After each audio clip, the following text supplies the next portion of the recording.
Hay en el mundo un lugar al que desde hace 100 años la gente lleva su dinero, no para ganar nada con él, sino para que nadie pueda tocarlo. Y esa caja fuerte tiene una propiedad extraña. Ingresarlo es fácil. El problema empieza cuando quieres sacarlo de vuelta. A uno de los bancos de Zúrich entra un hombre. Tiene un número de cuenta de medio siglo atrás y el apellido de un tío. El banco le pide una sola cosa, el certificado de defunción.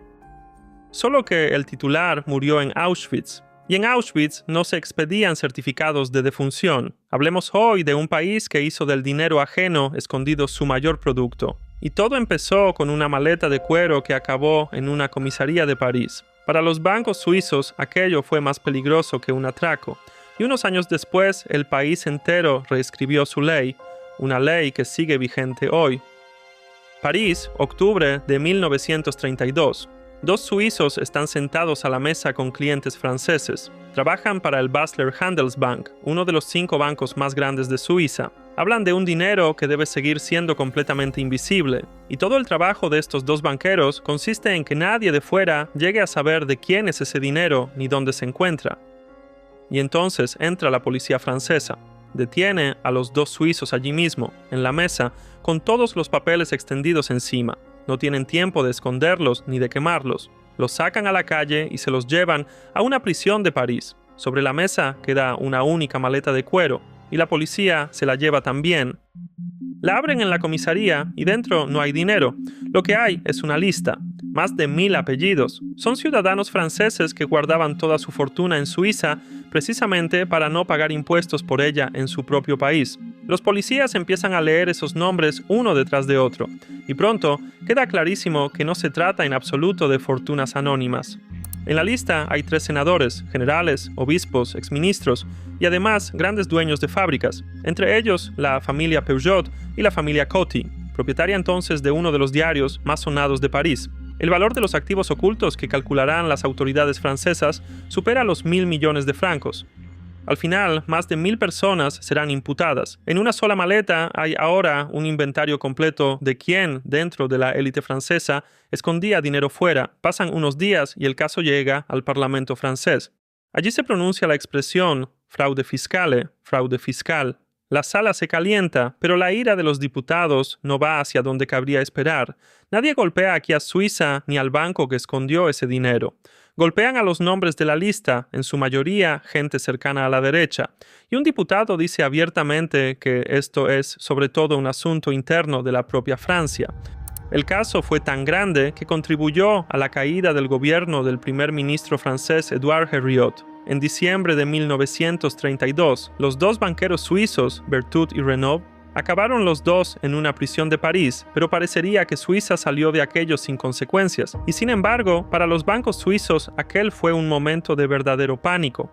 Y no porque alguien quisiera castigar a su país, sino porque esa maleta demostró que la promesa de una caja fuerte, intocable, empezaba a resquebrajarse. Francia exigió la lista completa de sus ciudadanos y amenazó con enviar espías si no la recibía. Alemania ya lo hace, soborna a banqueros suizos para que entreguen datos de clientes alemanes. 2 años después de aquella detención, nace la primera ley bancaria suiza, se está redactando. Una vez al año, todo el sector bancario suizo se reúne en asamblea, y es allí, ante una sala llena de banqueros de todo el país, donde el ministro de Finanzas dice abiertamente de qué lado está. La supervisión del Estado no conviene ni al Estado ni al banco. La intervención de unos inspectores oficiales inquietaría a los clientes, que valoran la discreción. Esa supervisión amenaza con una fuga de capital. Ellos no inventaron el secreto bancario porque ya existía antes. Lo que hicieron fue un solo cambio. Violar el secreto dejó de ser un asunto entre el cliente y el banco y pasó a ser un delito contra el Estado. Hasta entonces, para que alguien respondiera por una filtración, el cliente perjudicado tenía que ir al juzgado. Desde 1934 ya no hizo falta. Violar el secreto pasó a perseguirse de oficio, para que ninguna redada francesa y ningún soborno alemán volvieran nunca más a sacar un nombre de un banco suizo. La ley se aprobó el 8 de noviembre, y ahora aparece la historia que seguramente habréis oído alguna vez, que el secreto bancario suizo nació para proteger el dinero de los judíos frente a los nazis. Eso despierta emociones al instante. Pero aquí hay un problema, porque las fechas no cuadran en absoluto. La ley se escribió mucho antes, y el historiador Sebastian Gex, que se metió a fondo en los archivos federales suizos, lo llama directamente propaganda. Esa versión los bancos suizos empezaron a contarla solo después de la guerra, justo cuando los aliados empiezan a preguntar qué hacían esos bancos con el dinero del Tercer Reich. Ese relato tiene fecha de nacimiento, noviembre de 1966. El boletín interno del banco que hoy llamamos Credit Suisse, sale en él un artículo anónimo, el primero que presenta el secreto bancario como escudo para los perseguidos. El autor se identificó años después. El economista jefe de ese mismo banco, Hans Mast, 32 años después de aprobarse la ley, los banqueros se escribieron un origen noble en su propio boletín de empresa y la prensa del sector lo fue copiando unos de otros, década tras década, hasta convertirlo en un dato que ya nadie comprobaba. No es la opinión de un historiador contra todos los demás. La comisión creada por el propio gobierno suizo dice lo mismo en su informe final y rechaza la versión humanitaria. El Estado escribió la ley para su propia industria financiera. Lo del rescate de las víctimas se añadió mucho después, y no lo escribieron quienes redactaron esa ley. Verano, año 1940. En apenas 6 semanas, Alemania derrota a Francia, el último vecino grande que no estaba de su lado. Y de pronto Suiza se queda completamente sola, porque mire hacia donde mire al otro lado de su frontera, allí hay un alemán, o alguien que va de la mano con los alemanes. Ese pequeño país de montaña queda solo en el centro del continente, sin salida al mundo. Y ante una pregunta sin buena respuesta, ¿cómo defenderse de un ejército que acaba de destrozar a Francia? Todavía hoy, los historiadores discuten si Alemania planeaba de verdad atacar Suiza. El propio Archivo Federal escribe sobre esto con cautela. Las opiniones de los expertos están divididas. Una cosa sí es segura, los borradores alemanes existieron de verdad. Y el Estado Mayor suizo se tomó esa amenaza muy en serio. La neutralidad suiza nunca fue tan sencilla. En el verano de 1940, en unos vagones abandonados de un pequeño pueblo francés, unos soldados alemanes encuentran por casualidad el archivo secreto del Estado Mayor francés. Y dentro hay ya un papel que a Suiza le trae serios problemas. De él se desprende que el comandante en jefe suizo, el general Henri Guisan, tenía con el Estado Mayor francés un acuerdo secreto por si Alemania atacaba, pactado en voz baja a espaldas de su propio gobierno, porque Guisan temía que el gobierno pudiera entregarlo. La cara de la neutralidad suiza negociaba con uno de los bandos sin que su propio país lo supiera. Los papeles viajan a Berlín. Para Hitler es un pretexto servido. En público, unas semanas después, ese mismo hombre hace algo completamente distinto. El 25 de julio, el general Guisan convoca a sus oficiales en un lugar muy concreto, el Prado del Rütli. Y no es un prado cualquiera, es el campo donde, según la leyenda, nació la Confederación Suiza, el lugar fundacional, el corazón del mito nacional. Allí Guisan proclama la doctrina que pasará a la historia como el reducto. La defensa de todo el país queda abandonada. El ejército debe retirarse a los Alpes y resistir allí hasta el final, en una fortaleza. Solo que esa decisión tenía otra cara, y no lo dice ningún crítico, sino el propio Archivo Federal Suizo, porque la mayoría de los suizos no vivía en la montaña, vivían abajo, donde están las grandes ciudades. En la web oficial del Archivo Federal Suizo está escrito abiertamente que la mayor parte de la población habría quedado expuesta a los ataques sin ninguna protección. Pero no os dejo esto sin la otra cara, porque en 2009 un diario suizo serio publicó una carta que dice claramente: eso no es verdad. El ejército no habría entregado la llanura sin lucha. Esa llanura en alemán es el Mittelland. Es la parte baja de todo el país. Y el autor de la carta trae datos. La llanura estaba rodeada por 8 brigadas fronterizas con una sola orden: resistir hasta el último cartucho. En las ciudades y junto a las fábricas quedaban guardias vecinales armadas, gente corriente con fusiles en la mano. Y el antiguo jefe del Estado Mayor suizo, el historiador Hans Senn, sostenía que ante un ataque en la llanura quedaban allí más de 100.000 hombres en armas. Ya veis que esto no se juzga en una sola frase.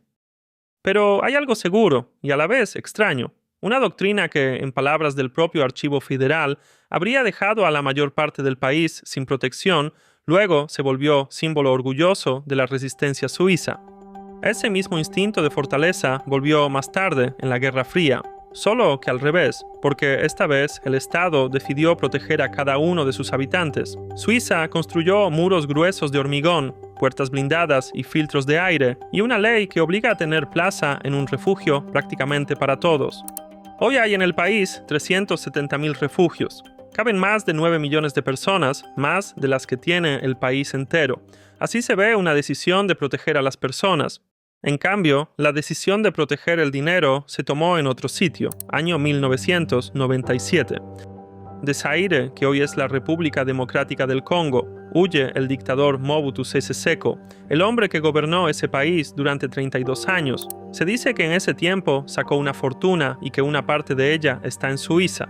El gobierno suizo manda comprobarlo, y no a un solo banco, sino a 406 bancos. Tras esa búsqueda, encuentran casi 5 millones de francos. Pero no son miles de millones, como decían los rumores. Esa caja fuerte suiza es tan hermética que ni su propia supervisión sabe del todo qué hay dentro. Y cuando encuentran algo, tampoco es tan fácil llevárselo. Para eso, alguien tendría que ser condenado por un delito concreto antes de que el caso prescriba. El caso del dictador prescribió y su dinero estaba congelado. 12 años después, en 2009, un tribunal ordenó devolver ese dinero, y no al país robado, sino a los herederos del dictador. Esa caja fuerte suiza esconde también de dónde salió el dinero. Pongamos aquí como ejemplo el oro, sin ir más lejos. Suiza no extrae oro a ninguna escala relevante y, aún así, es a la vez el mayor importador y el mayor exportador de oro de todo el mundo. En 2023 entraron en el país 2.372 toneladas de ese metal por valor de 90.000 millones de francos. El kilo de oro que entra en Suiza cuesta de media unos 38.000 francos, pero en cambio, el kilo de oro que sale de ella ya cuesta nada menos que 56.000 francos. ¿De dónde sale una diferencia tan enorme? Sus refinerías toman oro en bruto o de menor ley, lo funden en lingotes de máxima pureza y lo sacan al mercado. Por eso, la estadística aduanera suiza no dice dónde se extrajo el oro, dice dónde se fundió por última vez. La aduana admite que para el 70% del oro importado, ese país de origen no es una mina, sino tan solo la última refinería. El rastro se corta en el momento de la fundición. Se ve mucho mejor con un solo ejemplo. En 2023, justo después de las sanciones, llegaron a Suiza más de 60 toneladas de oro, cuyo país de origen es Rusia, pero no llegó directamente desde Rusia. Pasó antes por la ciudad de Londres. El propio gobierno suizo admitió en el Parlamento que no puede descartar que el oro ruso entre también por Kazajistán y Uzbekistán. Pero hasta aquí lo que se ve desde fuera.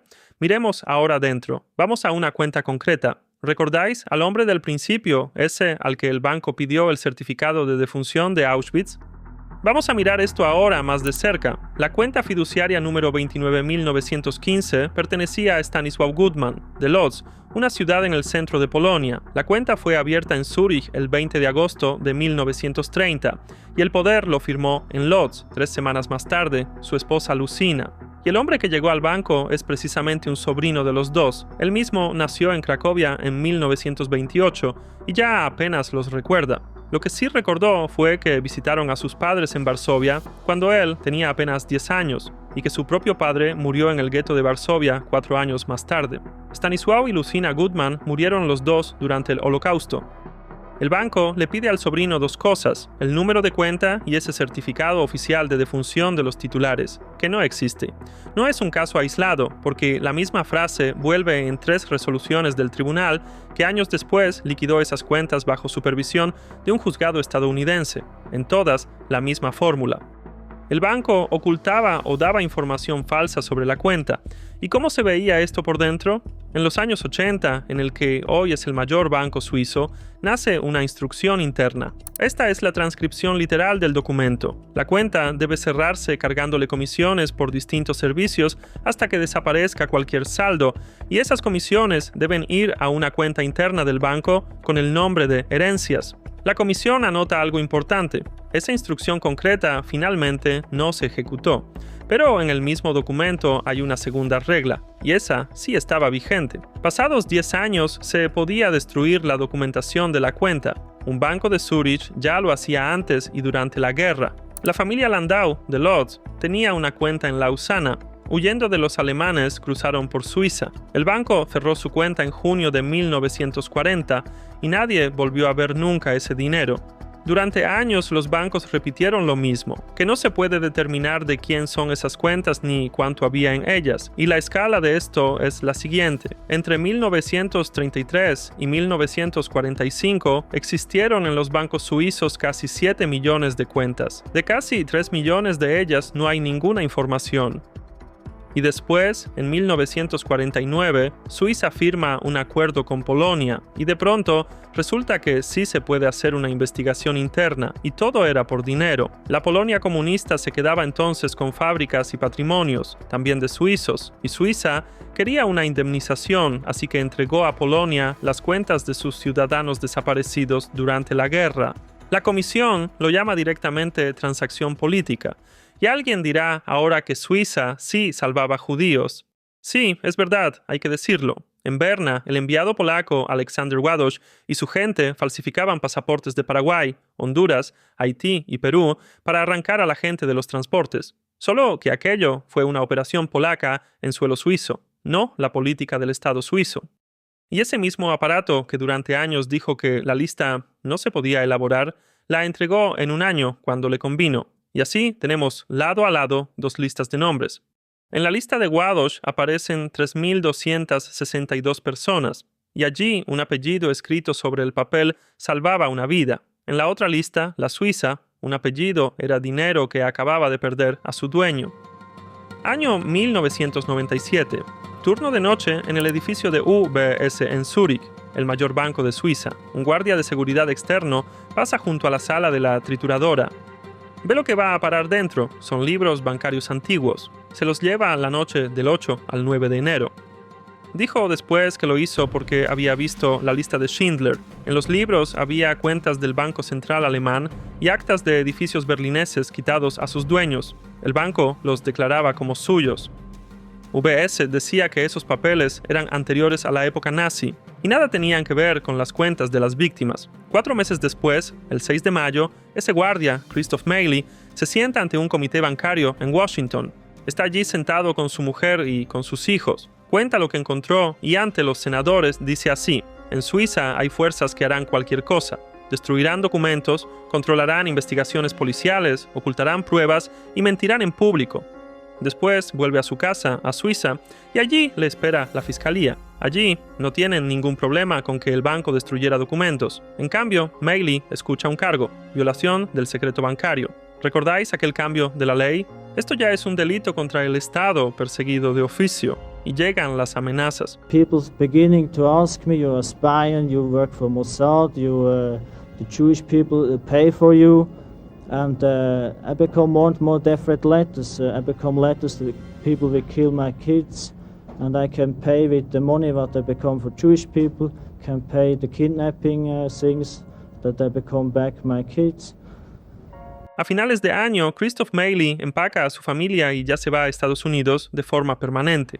Allí recibe asilo y un año después, los bancos suizos llegan a un acuerdo con las víctimas. La investigación contra Meili queda archivada. Durante 75 años, el banquero que revelaba el nombre de su cliente cometía en Suiza un delito con pena de cárcel. ¿Por qué en 2009 su mayor banco se rompió?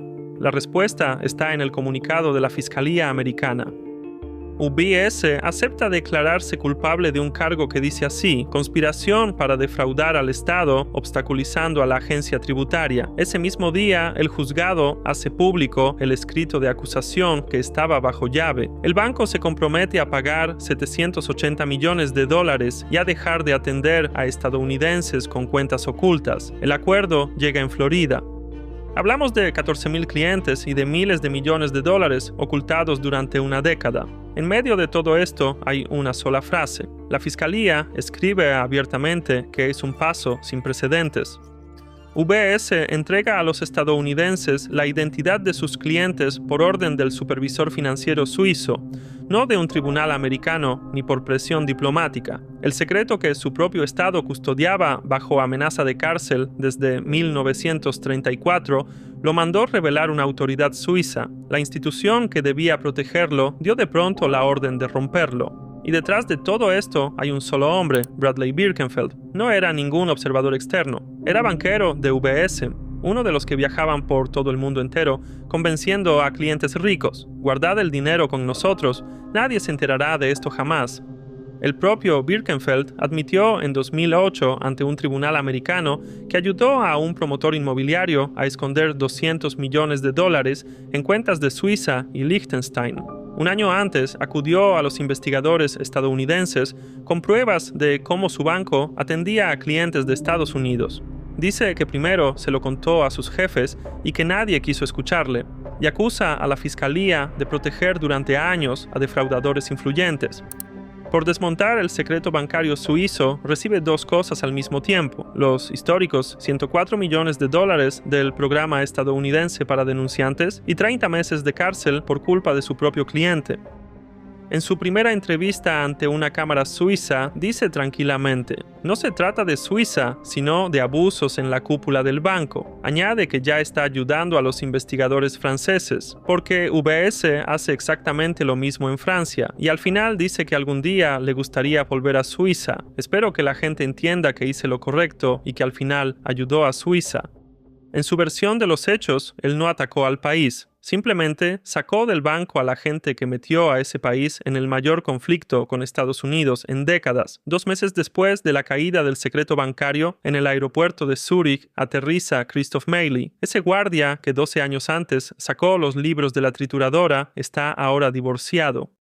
Cuando los bancos firmaron el acuerdo, Meili recibió $750,000, una especie de reconocimiento y compensación por todos sus problemas posteriores. Ahora de ese dinero ya no le queda nada. En 2021 trabajaba por horas a través de una agencia, cambiaba neumáticos en un taller y parte de sus ingresos se los completaba la oficina de empleo. La prensa suiza recibió su regreso con este titular: Christoph Meili vuelve. ¿Héroe o villano? Y el abogado que representaba a las víctimas, Ed Fagan, fue expulsado del colegio de abogados en Nueva York y Nueva Jersey por apropiarse del dinero de sus propios clientes, incluidos los fondos de supervivientes del Holocausto. El propio Meili dijo después que Fagan lo usó y lo dejó tirado. El hombre que salvó documentos sobre el dinero ajeno recibió $750,000 de un acuerdo de miles de millones. Se lo gastó y volvió al país que antes lo perseguía. El abogado de las víctimas robó a las víctimas y nadie en esta historia recuperó lo que perdió, incluido quien la empezó. Y no es una historia cerrada, porque en junio de 2025 entra un fiscal con la policía en una oficina de Zúrich y luego en un piso particular. Se llevan portátil, teléfono y documentos. Y todo ello pertenece a Lukas Hassig, uno de los periodistas financieros más conocidos y más incómodos del país. Dirige el portal Inside Paradeplatz, llamado así por la plaza de Zúrich, donde están los mayores bancos del país. Fue este periodista quien en 2016 reveló que el ex jefe del Raiffeisen recibió en verano una transferencia de 2,9 millones de francos y ligó ese pago a una de las compras del banco. Ese único texto activó una investigación interna y, más tarde, la actuación del supervisor financiero. Dicho de otro modo, Hassig es el hombre que, con un solo artículo suyo, tumbó de su silla a uno de los banqueros más importantes de todo el país, y ahora se le presenta en casa un fiscal. ¿Cuál es el motivo? Sospecha de violación del secreto bancario. El propio Hassig sostenía que detrás de todo esto está uno de los protagonistas de sus textos más antiguos, un hombre que ya le amenazaba desde 2017 y que exigió la investigación. La fiscalía la archivó al principio, en diciembre de 2025, pero en julio el Tribunal Supremo suizo ordenó presentar acusación. Al periodista le caen hasta 3 años de cárcel. Aquí vuelve el cambio de la ley del que ya os hablé antes. Es el mismo mecanismo con el que persiguieron al guardia nocturno, no al banco. Preguntad a cualquier persona de fuera de Suiza cómo se vive allí y oiréis más o menos lo mismo, que es el paraíso en la tierra. Sueldos altos, orden y unas montañas preciosas. Y la mediana salarial impresiona de verdad, unos 7.000 francos al mes. Es decir, unos 7.000 euros al cambio. Conviene recordar que el coste de la vida allí también es mucho más alto. Por ejemplo, el seguro médico llega cada mes como una factura aparte, a pagar por cada persona de la familia, también por cada uno de los niños. Para un adulto, unos 460 francos, casi 500 euros por persona, y a eso se suman alquileres altos. Pero digámoslo aquí con toda honestidad, incluso después de pagar todo eso, a un suizo medio le queda en el bolsillo mucho más que a un polaco medio. En esta comparación podemos mirar todavía otro indicador. Según la Oficina Estadística Suiza, en 2024 vivía por debajo del umbral de pobreza el 8,4% de los habitantes, más o menos 1 de cada 12. Y ese umbral de pobreza son ya unos 2.500 francos al mes. Cerca de 2.600 euros. En Polonia, ese dinero es motivo de satisfacción. Allí es la definición oficial de pobreza. ¿Es alto ese índice de pobreza? Depende de cómo se cuente, porque hay distintos métodos de medición y cada país lo mide a su manera. En Polonia, según la medida, se habla desde el 5,2 hasta el 13,3%. Lo que sí que podemos envidiar a los suizos es la forma en que su propio Estado habla con ellos, porque en Polonia un impuesto cambia así. Un día cualquiera te enteras por las noticias de cuánto vas a pagar a partir de ahora, y a menudo ni te enteras porque la tuerca te la aprietan en silencio. Oyes hablar de una deducción nueva y en 10 sitios menos visibles suben algo, así que sales perdiendo con la sensación de haber recibido un regalo de los políticos.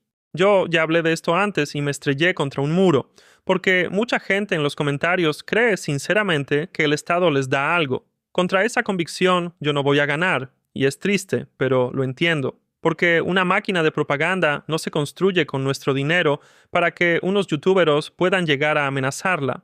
Pero volvamos a nuestro tema favorito. En Polonia, tu papel se acaba en pagar y callarte. En Suiza, en cambio, funciona de otra manera. Cuando el Estado quiere subir el IVA, tiene que preguntar a los ciudadanos.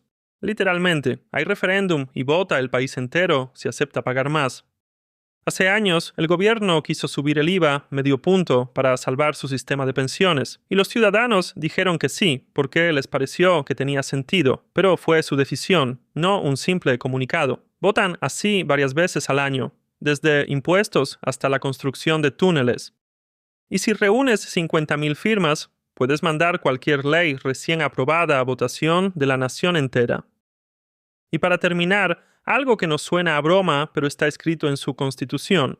El derecho del Estado a cobrar los 2 impuestos más importantes, de los que vive más de la mitad del presupuesto federal, es temporal, caduca.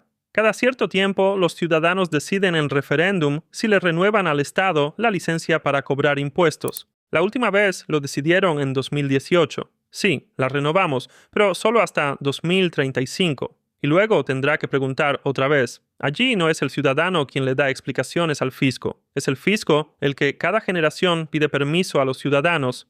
Ese mismo país que guarda en su caja fuerte fortunas ajenas hizo algo a lo que casi nadie se atrevió. La llave de su cámara acorazada se la entregó a los ciudadanos. De esta historia quedan 2 hombres que rompieron el secreto mejor guardado de Europa. El guardia que sacó los libros de la trituradora y se le desmoronó toda la vida privada, y el banquero que delató a su propio banco, con una fortuna en la cuenta y una condena encima. La prensa suiza lo planteó así: ¿héroe o villano? ¿Y vosotros qué pensáis de lo que hicieron? Dejadlo en los comentarios. Os doy las gracias por el tiempo que hemos pasado juntos. Cuidaos y hasta la próxima. Existe en el mundo una organización que tiene más dinero que muchos estados, y sus jefes fueron intocables durante décadas. Haz clic en la miniatura y mira cómo funciona la mayor mafia deportiva del mundo. Esto es Limón Libre. Gracias por ver y hasta dentro de un momento.